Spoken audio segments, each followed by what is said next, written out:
Peace and blessings. We are Tazeen and LuFuki. I am Tazeen.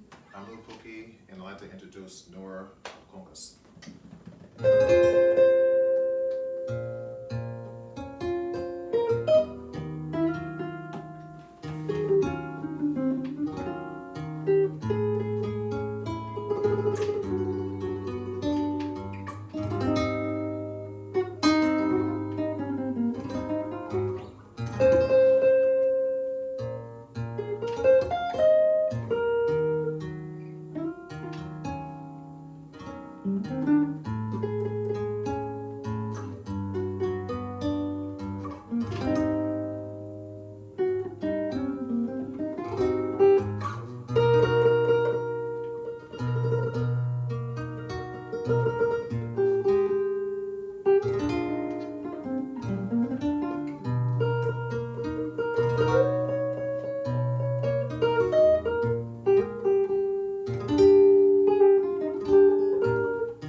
Thank you. Hello and greetings of peace. Welcome to Advancing Diversity, Equity, Inclusion in Philanthropy, the intersection of race, religion, and social justice. Thank you to Tazeen and LuFuki for that wonderful instrumental introduction. We'll hear from them again and learn more about their diverse backgrounds and music later in the program. My name is Shariq Siddiqui, and I'm an assistant professor of philanthropic studies and director of the Muslim Philanthropy Initiative at the Indiana University Lilly Family School of Philanthropy. I've been working on diversity, equity, and inclusion for over 25 years in the nonprofit sector. I've started this journey as a non-Muslim seeking to find a faith that would uplift my values and continued this work when I became a Muslim over 20 years ago. When I became a Muslim, I was struck by how important diversity, equity, and inclusion was to Islam. The Prophet Muhammad, in his last sermon, likely knowing it was his last sermon, emphasized equity and diversity and inclusion and philanthropy. He sought to further gender, racial, national diversity in his last sermon. And I was amazed that in his last moments, he felt the anxiety and the need to discuss or talk about the enduring challenges of diversity and the importance of inclusion and equity, as well as philanthropy. Today, we'll talk about diversity, equity, inclusion, and philanthropy, and about how religion and social justice are integral parts of diversity, equity, inclusion work. In my work on diversity, equity, inclusion, I realized that we focus on the macro cumulative perspective too much and don't really pay as much attention to the individual. Collecting large data is easier than collecting perspectives from the many. But when we leave out an individual perspective or narrative, we make inclusion more difficult. And that is why we will be having many smaller conversations today. These can be both wonderful and difficult conversations. These conversations can only happen through individual, trusting, open, and vulnerable conversations that take place. Remember that we are not just the stewards of our own narratives, but also the narratives that we are being entrusted with today. All are precious and all deserve to be honored. I would like to now introduce Reema Kamran, Executive Director of the Illinois Muslim Civic Coalition. The coalition is one of the conveners of Muslims in America, a year of learning for the philanthropic community, who organized today's event. Warm regards, and I hope you have an amazing journey ahead. Thank you. Assalamu alaikum. Peace and blessings to you all.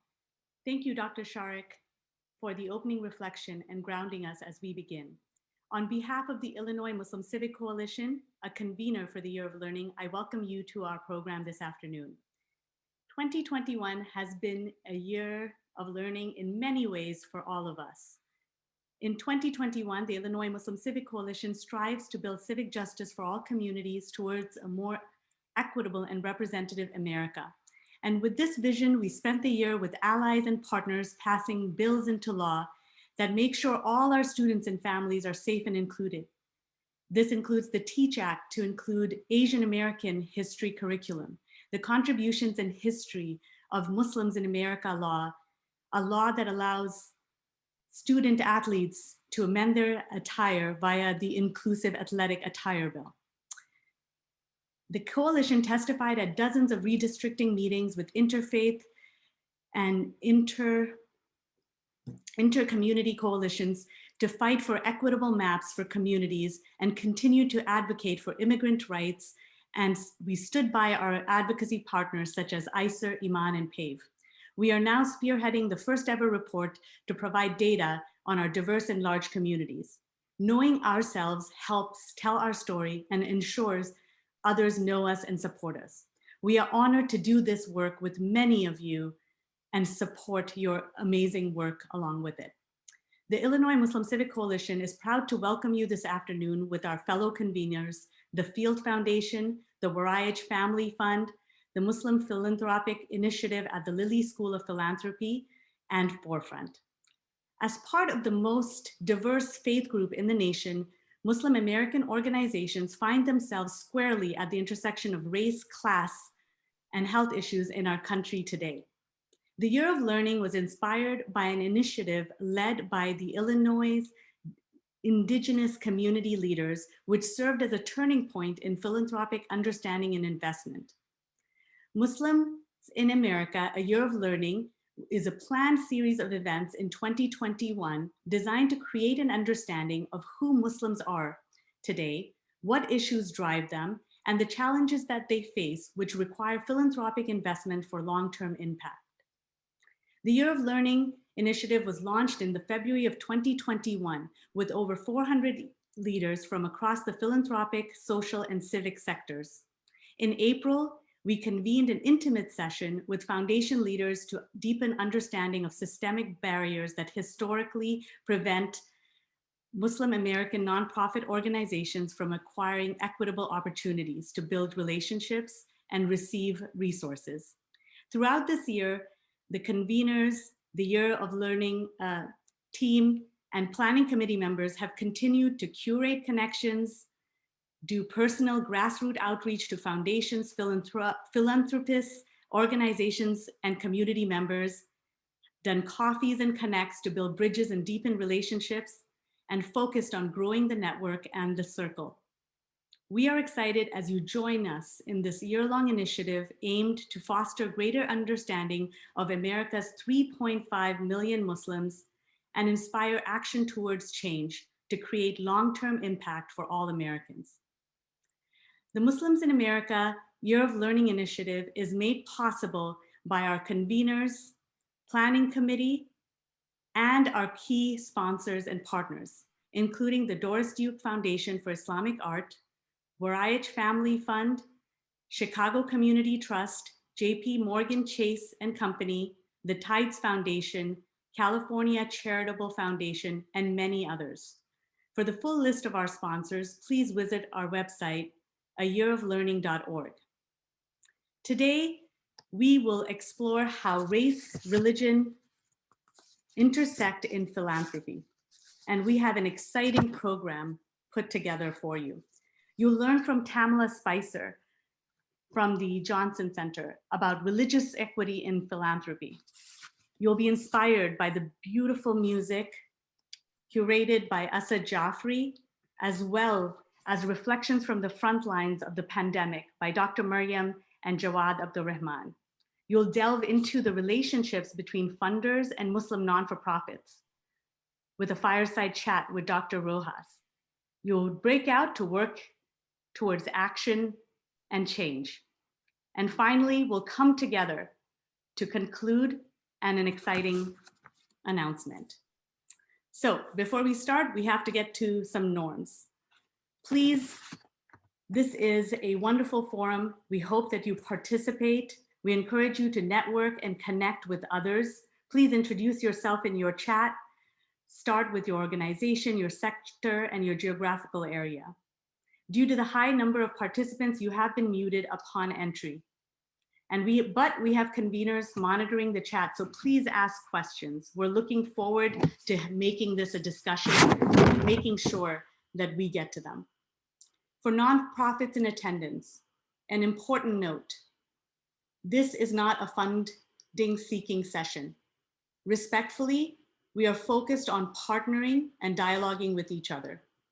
Please keep that in mind. Funder information from survey responses, the link of which has been provided, will not be shared. It will only be used to provide a curated list of non-for-profits doing work in that area and region. So please do fill out the survey. You can learn more about the Year of Learning initiative, as well as our sponsors and important resources at the website, ayearoflearning.org. Thank you so much. I'm going to virtually pass the mic on to Tamela Spicer to speak about religious equity in philanthropy. Tamela serves as a program manager at Johnson Center. And in this role, she specializes in board development, change management, and strategic thinking. And her focus is with working on faith-based organizations. Tamela? Thank you so much. We're just going to take 1 second here to transition. Technology is a beautiful thing that we can be here together and share this information from across the country. So thank you for joining us today, and I'm excited to be part of this. So I just want to mention briefly, for those of you who may not be aware, the Johnson Center is attached to Grand Valley State University. We are here in West Michigan, and we seek to understand, strengthen, and advance the philanthropic sector. What makes us unique is we do work with the entire ecosystem of philanthropy, funders and nonprofits alike. So I want to just check in for a moment, and I'm going to ask you to pop into the chat box what you think of when you hear the term DEI. What pops into your mind? What's the first thing that sort of pops into your mind? And you can go ahead and put those answers in the chat box. Just want to see what folks are thinking today. Appreciate that. Racial equity, yeah. Opportunity, inclusion, revolution, I love that. Diversity and inclusion. Representation, so important. Education, access. Access is another great word as we think about DEI work. Justice, yes. Voice, I appreciate that as well. I have one other question for you I want you to consider, and feel free to continue popping those in the chat box. Where did you first learn to give? Think about your own giving experience. We're all philanthropists in our own right, whether it's giving of our time, our resources, our talent. Where did you first learn to give? As we think about the connection between DEI work and we think about diversity in the sector, your parents, when you became a Muslim, kitchen table, I like that, faith communities, grandfather at home, churches. Yes, lots of great places where we first learned to give. There's a connection here between how we think about equity and inclusion and how we think about faith and philanthropy. So I want to just give a little bit of background. When we think about religion and philanthropy, so often these things seem like polar opposites, not connected at all, but there is a deep, rich history. And the idea actually dates back to the time of Aristotle. This idea of philanthropy, of doing good, actually dates back to many years ago. And when we think about the Greek term philanthropia, which is where our word philanthropy comes from, you can even see in the early days that connection between religion and philanthropy, because philanthropia referred to this relationship between the gods and people. It evolved into this idea of how wealthy people care for the poor. And the idea of philanthropy continues to evolve today. So when we think about generosity, when we think about how that connects to religion, there's every major religion across the world has something in it that encourages people to connect and care for others. This is true of the Christian tithe. This is true in the Jewish tradition of tzedakah. This is true with Islam's pillar of zakat. So every major religion has this idea that we are to care for one another, that we are to be generous with our time, talent, and treasures. So this isn't anything new in today's world. It's existed for hundreds of years. When we think about faith, we can't ignore the fact that particularly in our country, faith has been racialized. Again, this has happened throughout the history of this country. This isn't new. One of the words that was mentioned in the chat box several times was this question of access. Access has always been about who's in power, right? And if we look at the history of our country, we can't disconnect the religious and the political power.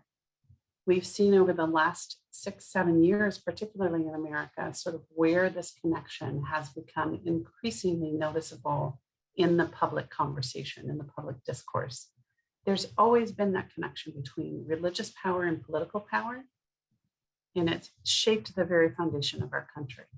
When we think about how hierarchies were developed in the United States, racial hierarchies developed right alongside of religious hierarchies. We need only to look at the history of slavery in our country to see how that developed. So these things are not disconnected. We think about how religion correlates to perceptions of racial equity. This has, again, been demonstrated throughout our history, most recently in the United States as a result of 9/11. We saw where religion was correlating with perceptions of racial equity for the Muslim community. So these things have existed in our country. They're very much woven into the fabric of our country because oftentimes power exists with the dominant culture. In the United States, that dominant culture is Christianity, and that shapes everything that we think as public discourse about other religions. So when we think about religion as a structure in the United States, it can enforce a racial divide in many ways. And that goes back to this question of access, goes back to power, goes back to who gets to name the narrative. And so we can't separate those two things. When we think about the influence that religion has in the sector, it's enormous. Many of our universities, hospital systems, all came out of religious communities. So we can't disconnect, again, where religion and philanthropy. When we look at organizations in the United States today, individuals in the United States today, we hear often in the news that participation in traditional religious community continues to decline in our country. Yet studies are showing that nearly 3 out of 4 Americans remain religiously affiliated. They may not consider themselves under a religious label, but they remain religiously affiliated. When we look at nonprofit organizations in our country, roughly 1/3 of the 50 largest nonprofit organizations have some type of faith orientation. These things are deeply connected. An estimated 73% of all charitable giving in the United States is going to explicitly religious organizations. When we think about hospitals, for example, 1 out of every 5 beds in a hospital is in a religiously based organization. So there's a deep connection between the world of philanthropy and religion. Religious affiliation equals higher giving for individuals. So even if we think about philanthropy from the receiving end, so we often hear the term philanthropy, we think of someone who gives money. Philanthropy is all about the nonprofit organizations also that receive the funding. So we know that people who are religiously affiliated traditionally give at higher levels, not just to the religious institutions, but across the board. And we see this over and over and over again through research. So when we think about how we engage religion and philanthropy, we can't separate those two things. We shouldn't separate those two things. When we think about religious affiliation around the world, it continues to grow. In the United States, although we still have a predominantly Christian religion, predominantly Christian in this country, we are seeing an increasing number of Muslims. We are seeing Hindus, Buddhists. All of those are outpacing Christianity across the globe. And so as we think about equity and inclusion, how do we engage in these conversations? You mentioned in the chat box when I started talking, for many of you, when you hear that term DEI, we talk about diversity, equity, and inclusion. We do, and rightly so, think about racial equity. But it needs to be broader than that. It needs to be bigger than that. Many corporations in this country do not include religion as part of their DEI work. That filters into the nonprofit sector. So how might we? I'm sitting here, I have to confess, I'm in the middle of a staff retreat today for the Johnson Center. So I stepped out of our conversation for a few moments to join you. But even this morning, as we were talking here in our staff retreat, we were talking about identities and how we all bring so much in, right? We have a diversity of identities that we all carry around with us every day. And we talked about our own work at the Johnson Center and how we do DEI work at the Johnson Center. And it came up again in conversation this morning that our religious identity is often left at the door. And so how can we encourage people to show up whole in the work that we're doing in the world of philanthropy? How can we encourage people to think broader when they're having conversations around diversity, equity, and inclusion to ensure that we are having conversations about religious background as well, religious identity, and how we bring that to the table, and how we also think about, if we're on the funding side of things, how do we think about funding religious organizations? Because they're doing great community work. We can't separate those two things. Our marketplace is increasingly religiously diverse, And it's something that we need to be able to understand in the world of philanthropy, that if we're not keeping pace with that and we're not putting that on the table as a part of the conversation, we're missing out on tremendous opportunity to have impact in our community. Religious organizations have great impact in the community.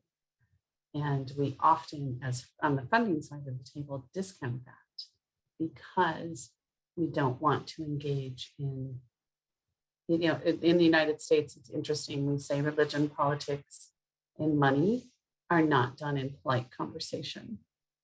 But in the world of philanthropy, those are all things we have to talk about. And so when we think about polite conversation, we need to be okay with and normalize conversations around religious identity. So I want to virtually pass the torch, the mic, over to Jawaad Abdul Rahman. He is with Unity Productions Foundation. He is both a director of development and an executive producer. Thank you so much, Tamela. Thank you for breaking down DEI and presenting it in such an understandable way and talking to us about the theme and the intersection. That's the goal for today's event. I learned a great deal. Thank you. That was excellent. Assalamu alaikum, everyone. Greetings of peace and a very good afternoon to all of you. It's so wonderful to be with all of you today. So let's go back to March 2020. It's not a happy time. It's the beginning of the pandemic. We're starting to see lockdowns happen. We're getting mixed messages. Nobody's really sure what's going to happen. There's a lot of fear, a lot of uncertainty. We're seeing cases rise everywhere. But at the same time, before everything became political and politicized, there is this human moment of compassion. We're seeing so many selfless acts, so many moments of kindness. We're seeing our healthcare workers sacrificing. And there is this feeling, I had it, I'm sure many of you had it, that this can be a positive, transformative moment for America and for the world. And, looking back now to where we are now, over a year later, as a Muslim community, even with all the trials, even with all the terrible things that have happened and the continued politicization, we still believe that this can be a positive, transformative moment for America and the world. And so, we were thinking, let's tell the story of how Muslims have contributed during the pandemic. And we were collecting data and stories, and there was just no meaningful way of telling it without just listing information. So we decided to focus on a single character, Dr. Marium Husain, and have her tell her story through this short film. Let's take a look at this, and let's bring Marium on screen here, and let me jump on screen as well. And just one really quick correction for Dr. Noor Jahan. We had given her the caption of her volunteer work with AMP, the American Muslim Health Professionals, which has done an exceptional job. She actually wanted us to put the caption of the Clara Clinic in Oklahoma City, but we thank both of those organizations for everything that they've done. So Marium, congratulations on your new position as Imana President. I trust that your election transition was peaceful, uneventful. Yes, thankfully, no election fraud, no tampering, nothing. So thank God for that. No drama. Awesome. How about that? So Marium, we had 6 minutes to tell this story. Obviously, we're missing a lot. Tell us some of the things we're missing.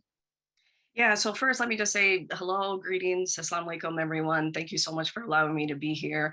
Bismillahirrahmanirrahim. So you said it perfectly, Jawaad, that we did not have enough time to tell the stories that are also important. So as proud as I am of Muslims working in healthcare, it wasn't just us stepping up on the front lines. There were so many Muslim-led nonprofits, and you see a lot of them here today, including religious ones, the mosques. I mean, when the vaccines were needed, how they just brought up all these quick start clinics.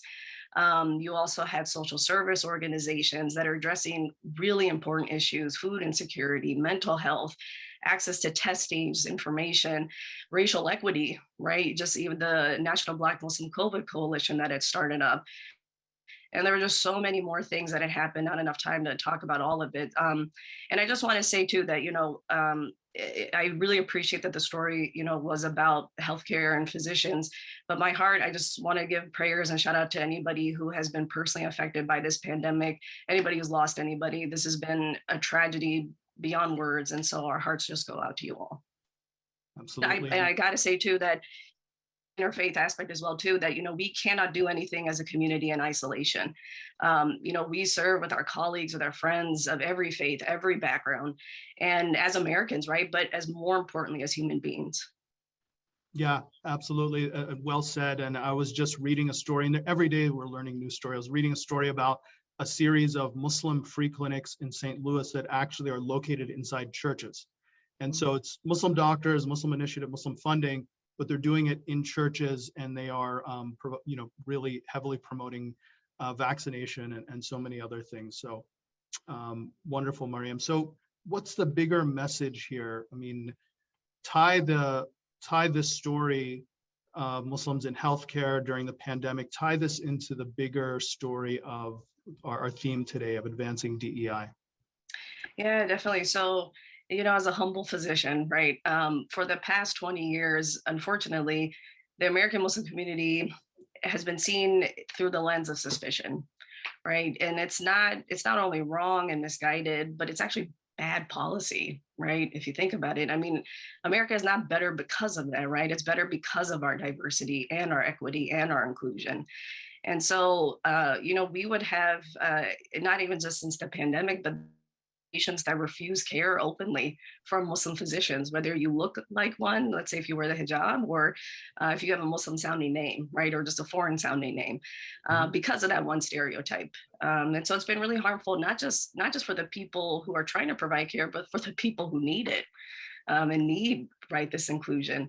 And so I think it's one of those things that I've learned, that we've learned, and it's been an issue all along, but the pandemic has just made it more front and center, I think, is that we have to turn the page and see what is this community actually doing, right? What are Muslim-led nonprofits and community organizations doing?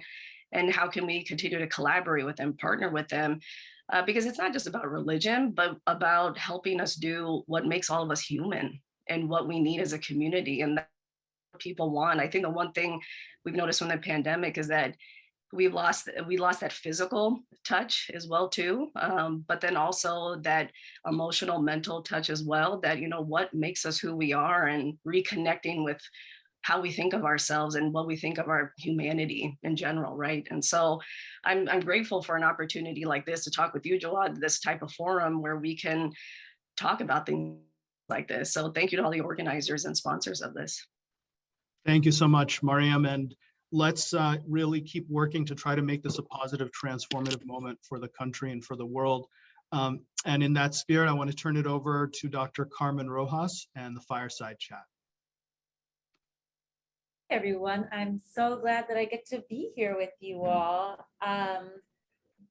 My name is Dr. Carmen Rojas. My pronouns are she and her, and I'm the president and CEO of the Margaret Casey Foundation here in Seattle, Washington.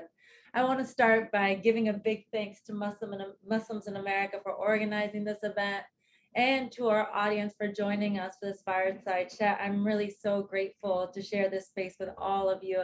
And I actually, I want to take 1 second just to give a very big shout out to Dilnaz, who is like unwavering in her fire and support for this work, and has been such an amazing partner for me as I started this role at the Margaret Casey Foundation.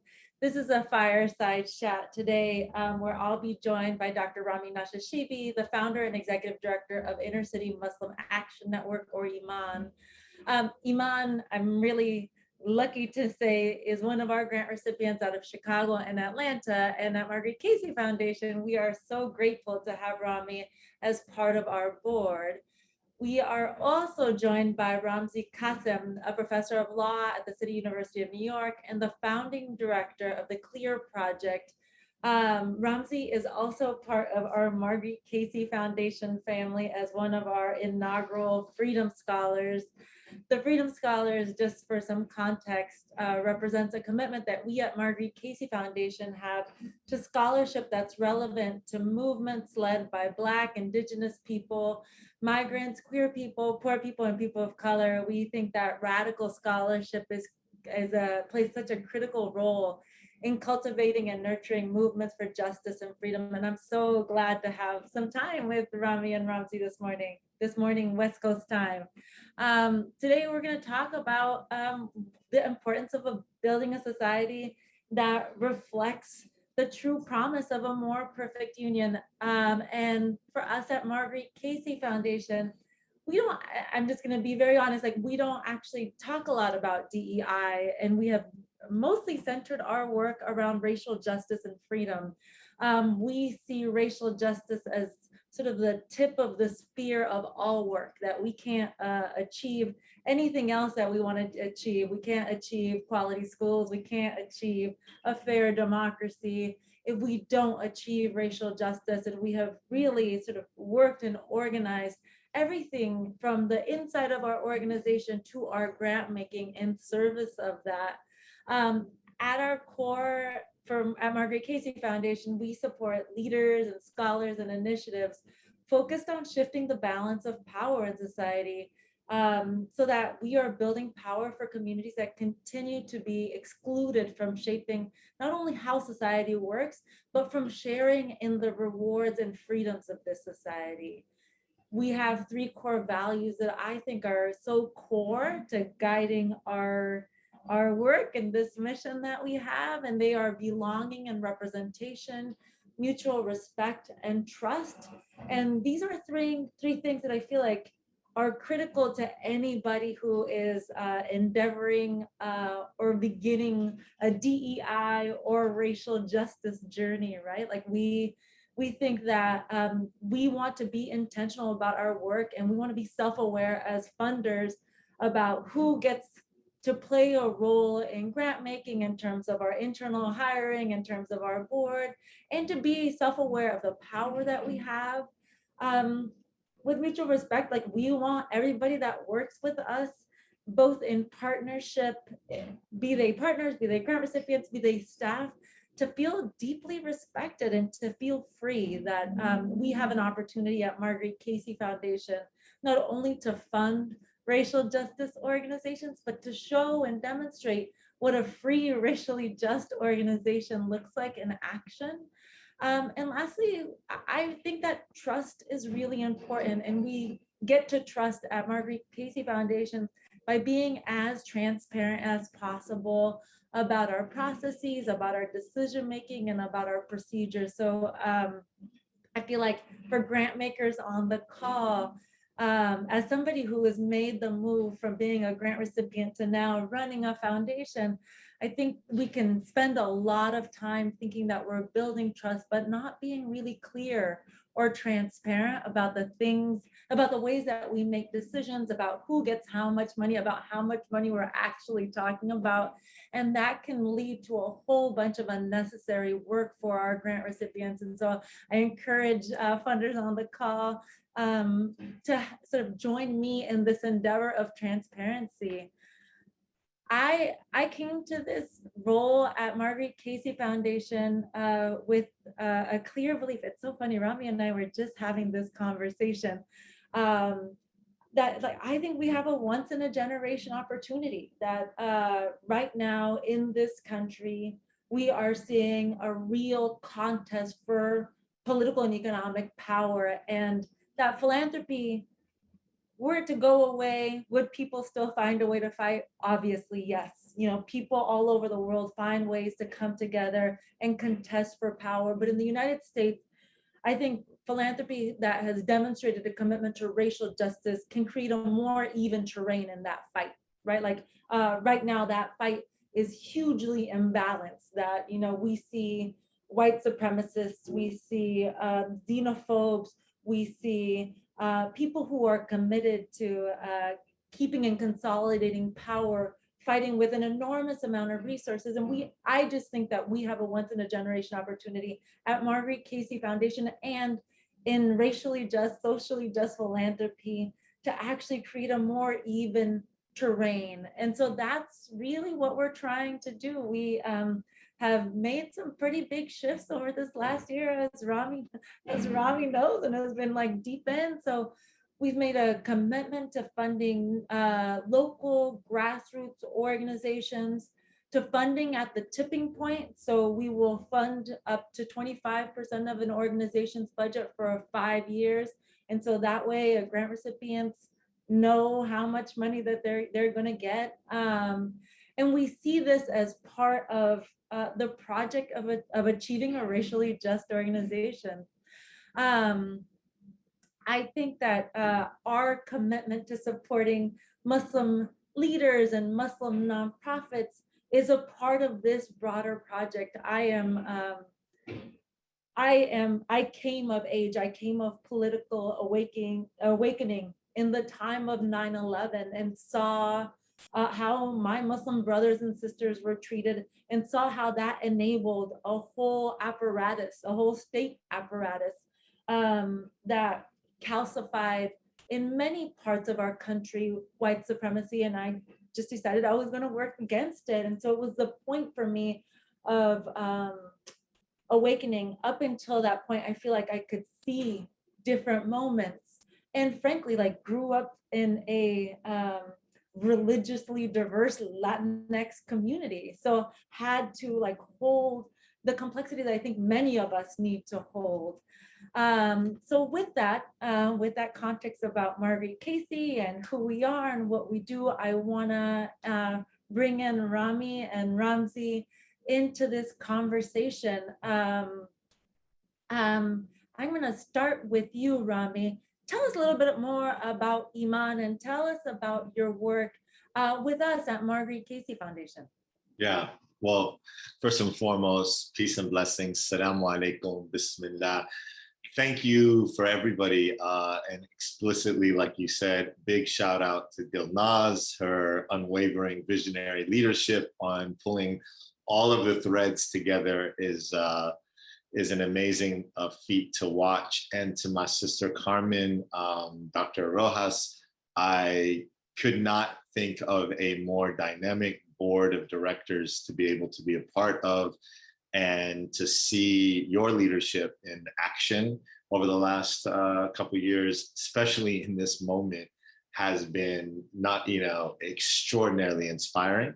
And I think it's a model, and I'm honored to see among the people here a number of folks leading in philanthropy, fundamentally redesigning, I think, some really critical pieces in the way foundations work and exist alongside the larger ecosystem with the private sector and the nonprofit community organizations. So it's exciting to see whether it's Crown here in Chicago or whether it's larger foundations on the East Coast and Ford and other entities that I think are beginning to explore what that means. And I think having the ability to have unapologetic leadership like the one that you're showing, the type that you're showing, Carmen, is critical, because I think we all ultimately are don't tell me, show me people who want to see what that type of leadership looks like in action. And to that point, I think that has been the undergirding kind of philosophy of the organization of Iman, Inner City Muslim Action Network, for the last 25 years. Look, what you were just getting at, racial disparities, the socioeconomic disparities that have characterized inner city neighborhoods for the last 5-6 decades are at the core of some of the most persistent forms of turbulence and inequities in this country. From health inequities, we talked about, much of this conversation has been about COVID and thinking about this beautiful video that we just saw. And as we all know in this country, for instance, COVID, like many other quote unquote natural disasters, only further reveal how profound the socioeconomic equities in our impoverished inner city urban areas may look like, or on the reservations may look like, or in neighborhoods across this country that continue to be choked out, the losing kind of, if you will, on the losing side of the wealth and affluence that we have seen grown exponentially over the last 3 decades. And Iman has at its mission statement, health, wellness, and healing. And we've been really committed about thinking about what that looks like in the context of, yes, being a federally qualified health center, but being a federally qualified health center that is committed to the more radical roots of community organizing that created FQHCs in the first place. It was Cesar Chavez, Dolores Huerta, it was Danny Davis that were at the center of these movements over 5 decades ago that drove the community health kind of vision alongside the Panthers and the first free community health centers that were committed to the idea of health equity being driven by those who are most directly affected by those inequities. So it really had a community organizing ethos and unapologetically comes out of a movement that Iman as an organization has been inspired by from our inception. So whether we do that through the arts, whether we do that through housing projects, working on reentry, like we are currently in Atlanta, we believe that that kind of integrative approach of bringing our whole selves to this work is critical. And that part of holistic healing, holistically addressing the inequity was something that was not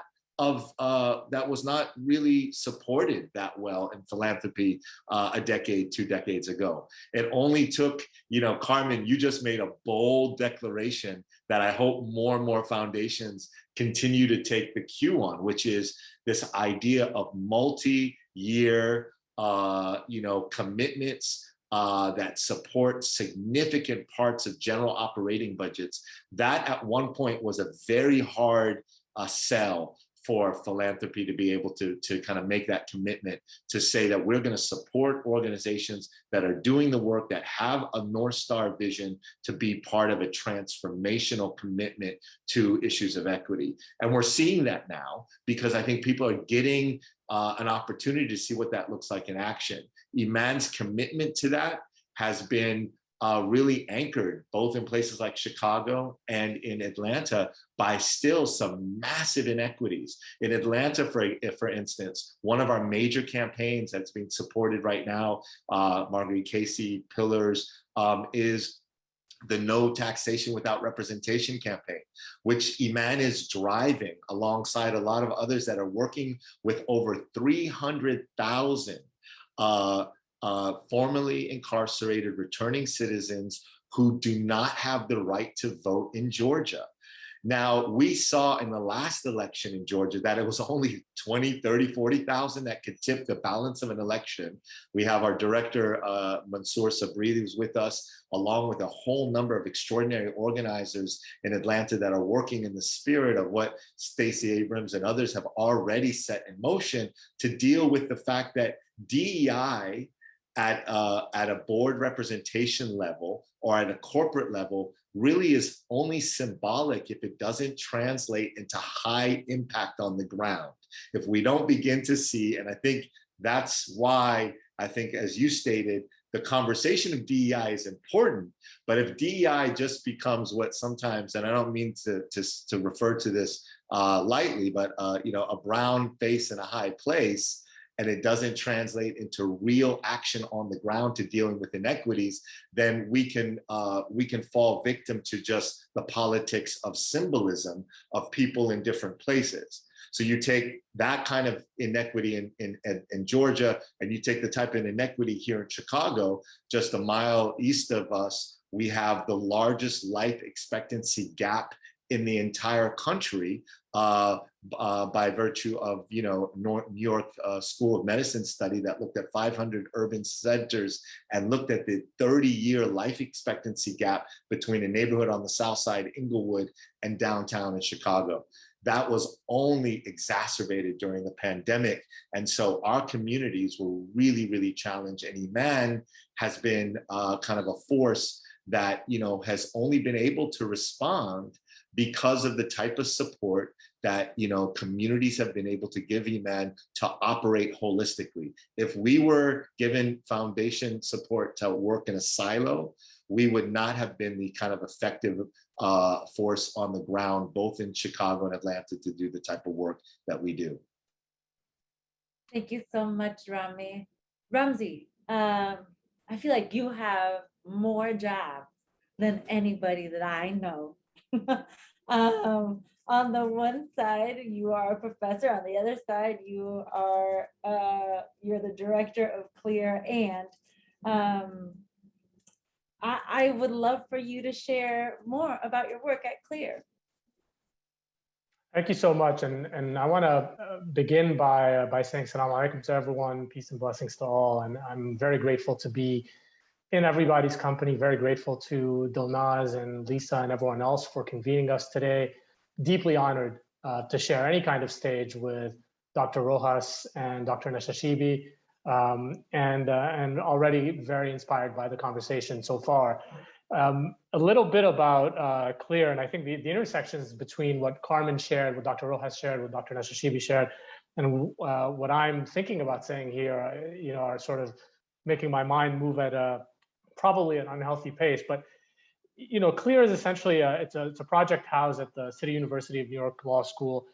We work with clients, communities, and movements that are targeted by law enforcement agencies under the guise of national security and counterterrorism. What that translates to in very concrete terms is that since the project's inception in 2009, we have worked predominantly with Muslim communities, and by that I mean both Black and non-Black Muslim communities, both indigenous and immigrant Muslim communities, as well as Black organizers and activists who are non-Muslim, not just in New York City, but nationwide.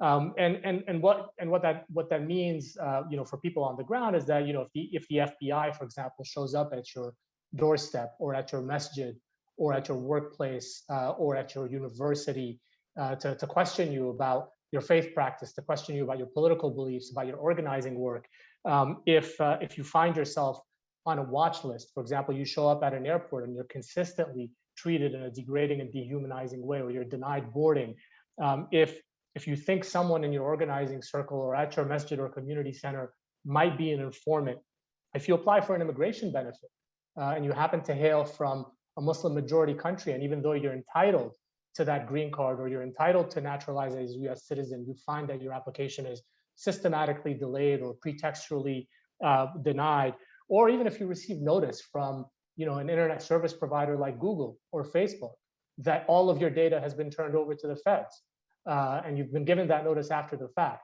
on national security grounds, quote unquote. In all of those scenarios, CLEAR has stepped in at the behest of the clients, communities, and movements that we work with and serve. And we've come to regard all of these manifestations of the sprawling US security state as forms of subjudicial punishment that all too often are under the radar, not just of mainstream commentators and pundits and the sort of mainstream US discourse, but also under the radars of potential allies and supporters and funders. To do our work, CLEAR employs a holistic movement lawyering approach, which means that every aspect of our work, from us stepping in with an FBI agent on behalf of a client who's been approached for questioning, to facilitating a rights awareness workshop at a masjid or a youth center, to the Supreme Court case that our clients won less than a year ago, after they refused to serve as FBI informants and were placed on the no-fly list in a bid to pressure them into informancy. Every single level, every dimension of CLEAR's work grows organically out of the priorities and goals that have been set by the clients and the organizers and the movements that we work with and within. And so that's an overview of our work. And I think we could talk a bit more about how that intersects and sort of our trajectory over time with and our partnership over time with folks in the philanthropic sector. I'm personally deeply grateful to just to echo some of what Dr. Nashashibi said. I'm deeply grateful to the Margaret Casey Foundation and to Dr. Rojas for her vision and her leadership and her team's leadership in the sector. The Freedom Scholarship, which I was awarded a year ago with a group of about a dozen colleagues throughout the nation doing different kinds of work, is really a unique, and I think I speak for all of the Freedom Scholars, was really a unique vote of confidence and an unprecedented boost to scholar activists who are engaged in oftentimes unpopular and truly radical transformative work, both in their scholarship and in the world. And so to have that push come from Margaret Casey and the Group Health Foundation when it did, sort of at the height of this unprecedented movement that we saw for racial justice in defense of Black lives nationwide, was really much needed wind in the sails for many of us who've been engaged in this work, both again in scholarship and in practice for years. On the clear side, our fundraising journey has been, the climb has been steep. It's been arduous at times.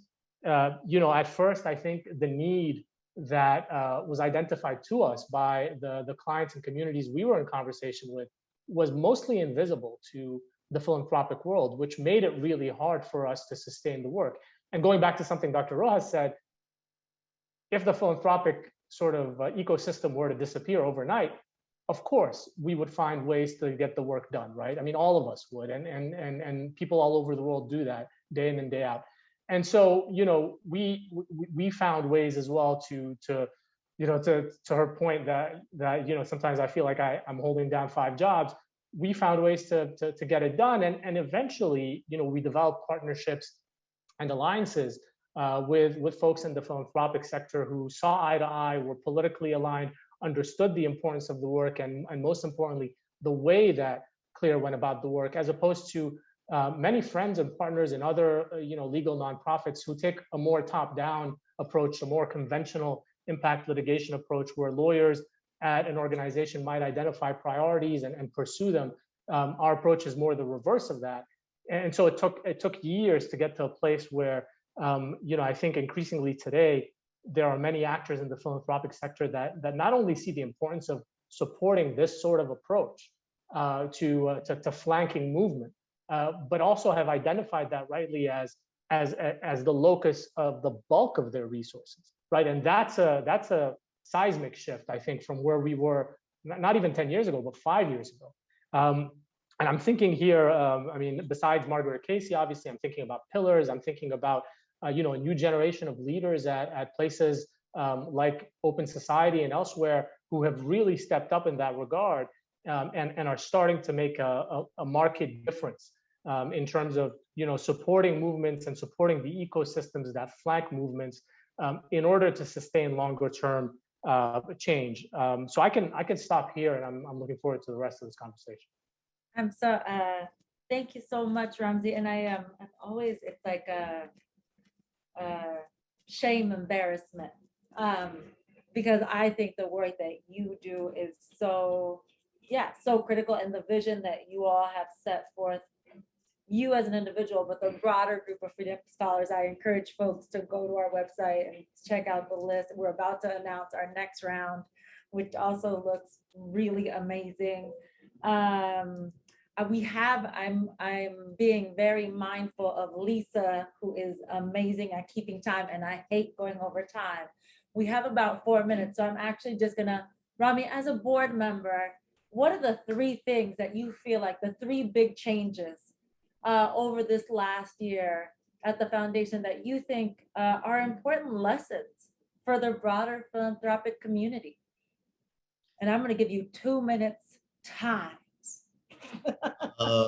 I think, and I'm gonna draw from, especially in keeping with the theme of this larger gathering, that the American Muslim community has a lot to contribute to this conversation and to these answers. I think what I've learned on the board at Marguerite Casey and what I've seen across philanthropy is to remain absolutely steadfast and magnanimous and an expansive vision of what is possible, right? We are in a moment where we get to deconstruct the barriers that have been put forth between us to separate our communities from one another, to continue to subjugate some of our communities, to perpetuate inequities, and to be bold, to be visionary, to be radical in some very meaningful ways, to be spiritually rooted unapologetically, to draw from those values, and to not only dream of a really expansive world, but to really do what we can collectively to really make that happen, and to leverage this window with a fierce, intense urgency of now. Thanks, Rami. Ramzi, I love as somebody who has been on the steep curve in the universe of fundraising more than one time in my job life, and probably in my life too, I feel like that offers you an insight and perspective that frankly is critical for the rest of philanthropy to see. It's like the hard truths that philanthropy needs to hear, especially in this moment. So I'm going to ask you for 1 minute of 3 things too. Like, what are the 3 things that we can do to make your job easier, so that you have the resources that you need to do the work that we know is so critical to our movements? I think I really only have 2 things to say, and one of them is redundant of what's been shared already, but I think it's so important that it bears the repetition. De-siloing is extremely important, and so how that translates to philanthropic work, that means you support organizations that are working within movements, that are part of movements, that are leading movements, and you trust and honor their vision. Particularly, if they are led by individuals who are most affected by whatever issue it is that the organization focuses on, as opposed to funding discrete projects that may sort of be viewed as important at the foundation level, right? So I think that's one thing. But maybe even more importantly, and I think maybe the first point flows from the second point, respecting proximity to pain and respecting. And respecting the margins. I think what I've seen over my limited time working with the philanthropic sector since 2009 is that there's been this tendency to shy away from, or at least historically there was a tendency to stay away from the incarcerated. There were a lot of foundations that didn't want to touch any of our work that had to do with the criminal punishment system, that didn't want to touch anybody that was tainted with the stigma of sort of terrorism. And I think it really has to be the opposite. I mean, CLEAR's approach has been to embrace the most demonized and marginalized populations, including within our American Muslim community. There were many mainstream Muslim organizations that wouldn't want to have anything to do with you if you were indicted on a so-called terrorism offense, right? And so our approach at CLEAR has been the opposite. We have to embrace those populations. And I think philanthropy, and again, many actors in the philanthropic sector are beginning to do this and have been doing this for the last few years to really embrace sectors of the community that were previously marginalized, and to really respect proximity to pain and to center that. I think that's the pathway to not just radical change, but lasting change. What an amazing way to end. I want to again thank you all. Thanks for including me. Thanks for including us as a collective squad of MCF representatives. To join you in this year of learning. And again, Dilnaz, keep doing all of your amazing work. I'm so excited to continue partnering with you. Greetings, everyone. My name is Asad Ali Jafri. I'm a cultural producer based in Chicago. There are, of course, thousands of us Muslim identifying artists and creatives across the nation, and they are just as diverse as our country is. These artists are making some of the most compelling work in the world, from dance, music, and theater to film, literature, and visual art. If you joined early enough, you would have heard music from our featured artists for today, Tazeen and LuFuki, joined by Noor, coming to us from their beautiful home in Detroit. We're listening to this group precisely because of the way they embrace their multifaceted identity and their music that isn't easily categorized by a particular genre. They're also, of course, a family, and to me, they're part of the collective family. So I hope you enjoy the second song from Tazeen and LuFuki, and stay tuned for a third song at the end of our session. Peace, everyone. We are Tazeen and LuFuki. This next piece that we're going to play for you is another original, and it is entitled Garden, and it is a piece about the feelings of home and what it is to feel a sense of belonging, a sense of peace, and a sense of having found one's home.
A melody of love in the tune of ancient trees. A melody of love in the tune of ancient trees. I sing a melody of love in the tune of ancient trees. Oh, oh, a melody of love.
Forest greens and milky whites beneath my feet.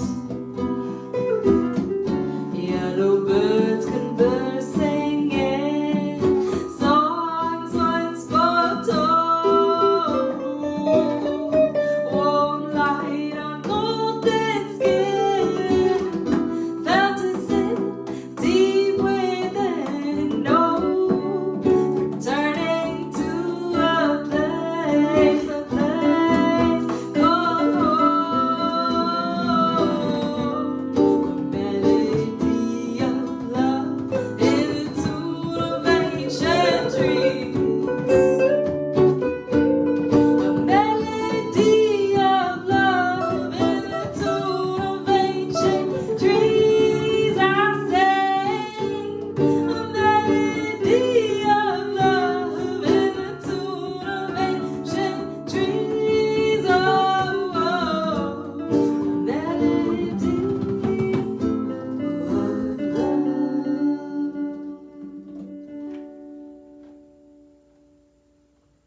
Thank you.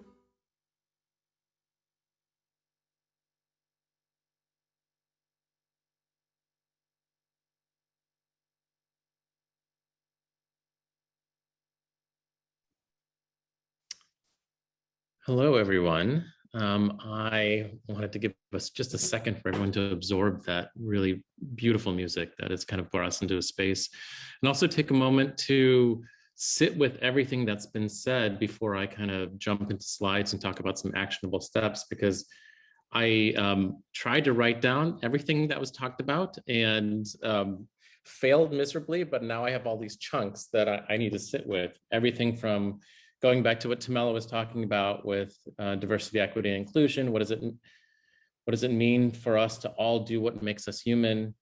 And the conversation we just had, multi-year commitments, multi-year relationships, thinking about what is possible, partnerships and alliances that are not top-down, de-siloing.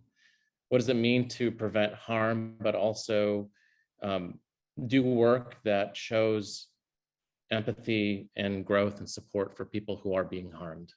And so there's so many things that are happening here. And part of what I want to do right now is share my screen and talk a little bit about actionable steps. And then I have a caveat. So I'm going to share this, and then I feel like I'm going to subvert it a little bit. So some of these actionable steps apply directly to philanthropy, but I think they can also be extrapolated to start thinking about what it means to be an organization seeking support as well.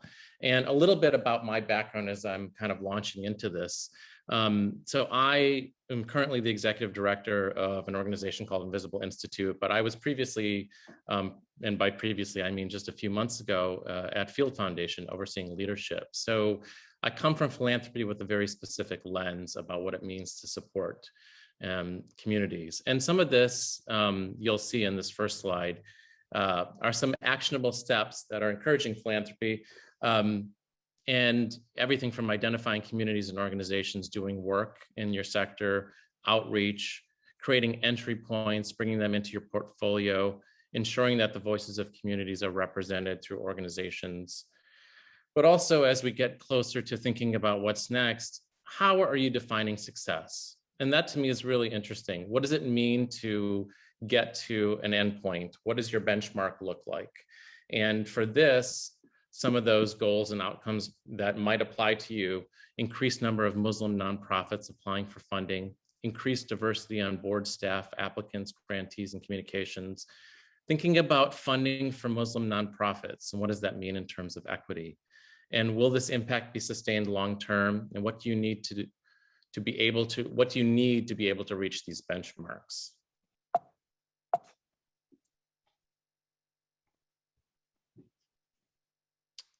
And in terms of advancing diversity, equity, inclusion, and philanthropy, the intersection of race, religion, and social justice. So we just viewed some very specific action steps that organizations can take to be more inclusive of Muslim communities and nonprofits in their work. How do you plan to put these suggested action steps into action in your organization? What do you think are the barriers to taking these action steps? Do you think religion overall in the Muslim community specifically are seen as a component of DEI initiatives? Why or why not? And how is your organization achieving a long-term impact in your sector? And what could you hope to achieve with greater resources? Now, before we get to the breakout sections, one of the things that I want to talk about is you saw those list of things. And my caveat to those list of things is that there's intentionally a gap there. And that's really, really important. And thus, in addition to kind of thinking and chewing over some of these questions, I want you to think about what questions aren't being asked, not only in these slides, but what isn't being asked in this space. What are we missing? What questions do we need to be asking? What are the inquiries that drive your work? What are the inquiries that might drive better relationships from a philanthropic perspective or from an organizational perspective? And I think that before we move to our breakout rooms and tackle some of these questions, this is also a chance for all of you to talk and think more about what does it mean to deconstruct and decompress and kind of sit with everything that you've heard back. So I wanted to do something a little bit different rather than call on people to specifically share out. I want you to take a minute to, and because as was just noted, it is kind of abrupt to being pulled out of really, really good dialogues. The rooms that I dipped into, and everyone was kind enough to let me dip into, were having really amazing dialogues and tackling some of the questions that were on the list toward actions, but also just kind of thinking about their own questions. So what I'd like to ask you all is to take a minute and start thinking about a few things. What are the questions that are missing? What are the gaps that are not there? What are the questions that we're not asking? What are the questions that might have come up during discussion that you just had? And this is kind of a last one that maybe is kind of something that we can pull for the next time all of us converge. What's an inquiry question that might drive either your work within an organization or philanthropy, or drive relationships that need to happen between those two entities? And so think about that. And as you're thinking about that, feel free to put those into the chat. I want to kind of pull some of the questions that I heard in some of the spaces, which are, what are the questions that aren't being asked in your organization? Who are the most vulnerable that you might need to offer support to? What does it mean to establish a relationship? What does it mean to build a relationship? What does it mean to fund really brave work in a way that is not punitive? And so some of these things have been coming up, and I want everyone just to kind of put their questions into the chat. Diana, your question, does it focus exclusively on Muslim-led? I think mine cut off here. Oh, got it. Or Muslim beneficiary only nonprofits prevent collaboration? That's a good question. I appreciate that. Feel free to put in the chat, or also just sit with it. But I'm going to ask you to hang on to some of these questions because I don't want them to disappear. I want us to create a space. Obviously there are notes from the Google Docs, but if something comes out of this, and as you're doing follow-up for this, or someone reaches out to you for follow-up, I want you to hang on to those questions so that those questions have the propensity to drive future conversations in this space. And we'll let it linger for just one more minute. And then I'm going to pass it on to one of my favorite people.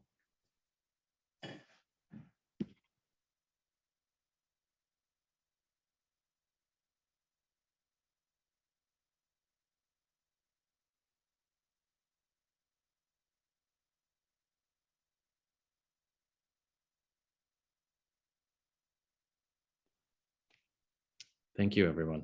And please feel free to keep putting questions in the chat. I'd like to pass it on to, as I said, one of my favorite people, Dilnaz, who is, I know got shouted out many, many times, but is going to do the gracious honor of closing us out today. I got to know Dilnaz.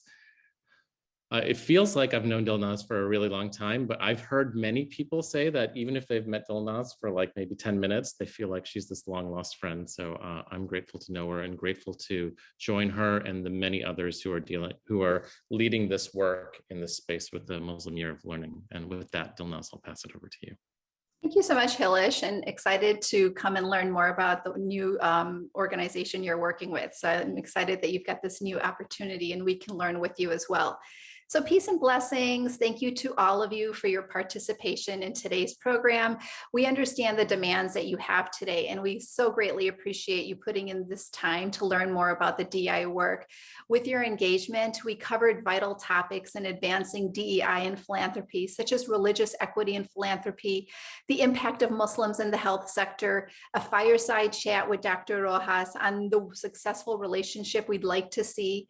And then we jumped into breakout rooms to further explore the barriers as we build relationships with leaders in the philanthropic and the nonprofit sector. Many, many thanks to our conveners for the Year of Learning. It is 1 year. We started, really exploring this Year of Learning in late 2020, and we took a deep dive into 2021. And our conveners are the Indiana University Lilly School of Philanthropy, Illinois Muslim Civic Coalition, Forefront, and the Waraich Family Fund. So one of our goals for the Year of Learning was really to raise the visibility for these leaders and organizations that are making a big impact with scarce resources. We will work so closely with about 40 thought partners this 1 year, and you are our thought partners and our allies. So thank you. Thank you for deepening your understanding with us and making a commitment with action towards change. This is the action step that is so necessary. We need to make sure we have the heart and the mind work together. So we've got a big unveiling now. So I hope you guys are sitting nice and tight to hear about the unveiling. So before the Year of Learning started, we had an action-based, research-based initiative with Indiana University Lilly School of Philanthropy called the Community Collaboration Initiative. We brought together 25 Muslim-led organizations for 3 years in 5 different sectors. We worked on a common goal and we made sure there was some social impact in the work that we're doing. The Community Collaboration Initiative focused on unforced collaboration that really drives an impact. From the website that you'll see in the chat box, that the website really explored nonprofits doing this work that give them the time and the expertise to build this collaborative work. So here's my drum roll. Okay, so we have an announcement. As community collaboration is occurring, as the Year of Learning is occurring, we're really pleased to announce that foundation partners and philanthropists have organized together for a new fund called the Muslim Collaboration Prizes. In only 2 months, we've been able to raise close to $500,000 for the Muslim Collaboration Prizes. Let me say that again. $500,000 in a matter of 2 months. And each one of you played a huge role in raising those funds. The invite to the funders today is, do you want to be part of this Muslim Collaboration Prizes? We want you there, and the prizes is going to start in 2022. So you've got a few months to join us. The goal of the Muslim Collaboration Prizes are threefold. Number one, it's really to demonstrate to the philanthropic sector that Muslim-led initiatives are vital contributors to the fabric of society and are partners in teaching social impact goals. The second goal is building sustainability and impactful collective power by deepening collaboration techniques. And the third one is uplifting new and innovative models for nonprofit collaborations that can further the work of the nonprofit sector at large. So the enthusiasm from foundations and philanthropy around the Muslim Collaboration Prizes demonstrates that the Muslim-led initiatives are vital, positive contributors to the fabric of our society and our partners in reaching this social impact goal. So can we just get off of mute for a second and just do a big shout out, yay, to all our Muslim-led organizations, and for us to be able to get $500,000 in a matter of time. Yay. So let's get off of mute and let's do a big shout out. Okay, We great. should have had horns or blowers. And we'll share more with that as time goes on. But if you want to learn more as a funder, you want to learn more as a philanthropist, how to get involved, please do connect at pm@ayearoflearning.org on the Muslim Collaboration Prizes and learn more about this first ever Muslim Collaboration Prizes. As we conclude, I must say, every ship needs a captain with a clear and focused goal. Lisa Nader was our captain. We can't thank Lisa enough for her vision, her patience, her leadership. So thank you so much, Lisa. Our team of thought leaders, sponsors, speakers, and conveners for the past year have been doing this work with so much passion and are highlighted in the Year of Learning website. So we'll put that in our chat as well. So please research a little bit more about the Year of Learning and the resources on there, the amazing sponsors we've had, the work that we've done. If you have any further questions or comments about the Year of Learning or about the Muslim Collaboration Prizes, please do reach out to the email at pm@yearoflearning.org. So as we close out, please stay longer and enjoy the Tazeen LuFuki music that's wonderful and engaging. And then put comments on the chat. Let us know what is the one word you're walking away from this engaging conversation. Let's not end this conversation today. Please make sure you fill out the survey that we've been putting in the chat box. And thank you so much. And let's continue to create that world we dream of together. Peace and blessings. It's Tazeen LuFuki again, and we have one last original piece for you all. This one is very near and dear to our hearts. It is entitled Luster, and it's the first piece that the two of us wrote together many, many years ago. And it's a conversation between the divine and the beloved. And the divine is calling upon the beloved to transcend this physical world, enticing the beloved towards that which is greater than him or herself. So with that, enjoy.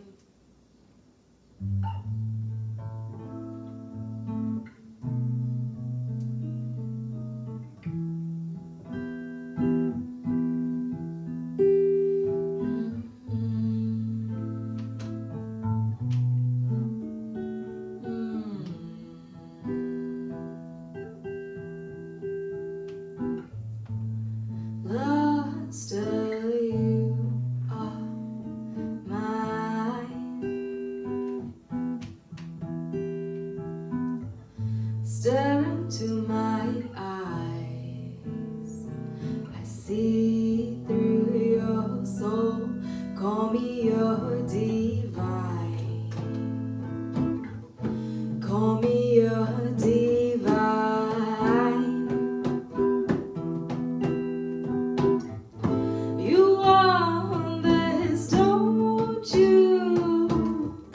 Don't you need this?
Thank you so much. We are Tazeen LuFuki, and we are so honored to be with you here today and honored that you took this time to listen.